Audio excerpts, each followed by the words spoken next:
ఇవాళ వైసీపీ ఎంపీలతో మాజీ ముఖ్యమంత్రి జగన్ భేటీ కాబోతున్నారు. క్యాంప్ ఆఫీస్లో ఈ భేటీ జరగబోతోంది. అయితే వైసీపీ లోక్సభ, రాజ్యసభ సభ్యులు ఈ భేటీకి హాజరు కాబోతున్నారు. పార్లమెంట్లో అనుసరించాల్సిన వ్యూహంపైనే ప్రధానంగా చర్చించబోతున్నారు. ఎంపీలకు ఈ మేరకు దిశానిర్దేశం చేయబోతున్నారు పార్టీ అధినేత. మరింత సమాచారాన్ని మా అసోసియేట్ ఎడిటర్ హసీనా అందిస్తారు. రాష్ట్రంలో ఉన్న పరిస్థితులకు సంబంధించి ఢిల్లీ వేదికగా వాళ్ళందరి ముందు తీసుకెళ్లడానికి వైఎస్ఆర్సీపీ సిద్ధమవుతుంది. ఈ అంశంపైన ఈరోజు వైఎస్ఆర్సీపీ అధినేత వైఎస్ జగన్ ఎంపీలతో సమావేశం కానున్నారు. ఈ సమావేశంలో ముఖ్యాంశాలు ఏముండబోతున్నాయనే దానికి సంబంధించి మనతో మాట్లాడడానికి ఎంపీ మిథున్ రెడ్డి ఉన్నారు.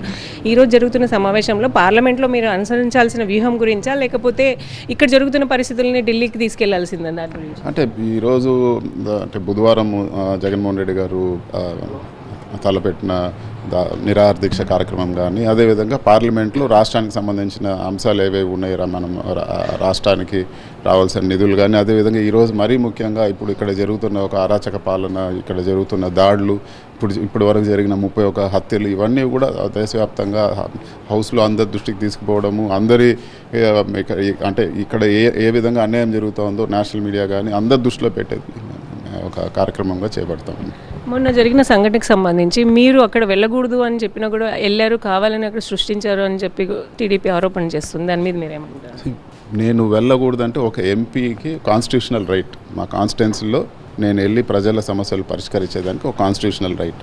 పోలీసులు ఎక్కడా నన్ను వెళ్ళకూడదని చెప్పలేదు. మీరు ఎప్పుడు వస్తే మాకు చెప్పండి సార్, మేము అన్ని ఏర్పాట్లు చేస్తామని కూడా చెప్పడం జరిగింది. కానీ ఏ ఏర్పాట్లు చేయలేదు. మేము అక్కడికి వెళ్ళినాక పోలీసుల సమక్షంలోనే దాడులు జరిగినాయి. సో మా పార్టీ వాళ్ళందరినీ ఆపేసి తెలుగుదేశం వాళ్ళందరినీ కూడా వాళ్ళు ఫ్రీగా వదిలేసి దాడులు చేసే విధంగా పోలీసులు కూడా నిస్సహాయ స్థితిలో ఉన్నారు. సో పోలీసులు అనుకుంటే 10 నిమిషాల్లో కంట్రోల్ చేయొచ్చు.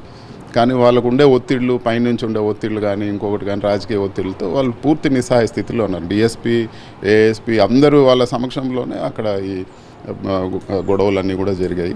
అక్కడ తెలుగుదేశం వాళ్ళు చెప్పే కారణం ఏమంటే ల్యాండ్ కోసం వచ్చి ప్రశ్నించేదానికి వచ్చారండి. అక్కడ ఎవరు ఒక రైతు కూడా రాలేదు, కేవలం తెలుగుదేశం కార్యకర్తలు. వీడియోలన్నీ కూడా ఉన్నాయి.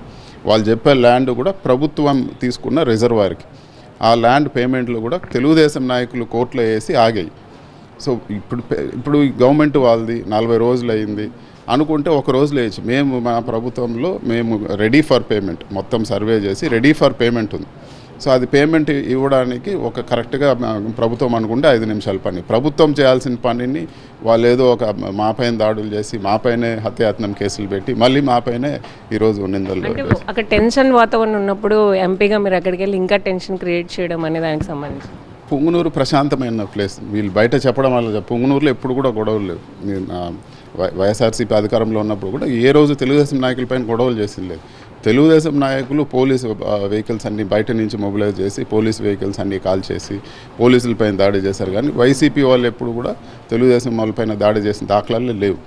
సో వాళ్ళు ఏమంటారంటే మీ హయాంలో, మీ ప్రభుత్వం ఉన్న హయాంలో ఇంతకంటే ఘోరమైన దాడులు జరిగాయి, ఘోరమైన హత్యలు జరిగాయి, అవన్నీ మీకు కనబడవా అని ప్రశ్నిస్తున్నారు. ఈ పుంగనూరు నియోజకవర్గంలో ఎక్కడ జరిగిందండి? ఎవరు? పుంగనూరు ఓవరాల్ ఆంధ్రప్రదేశ్. ఎందుకు ఈ విధంగా ఎప్పుడు జరిగాయి?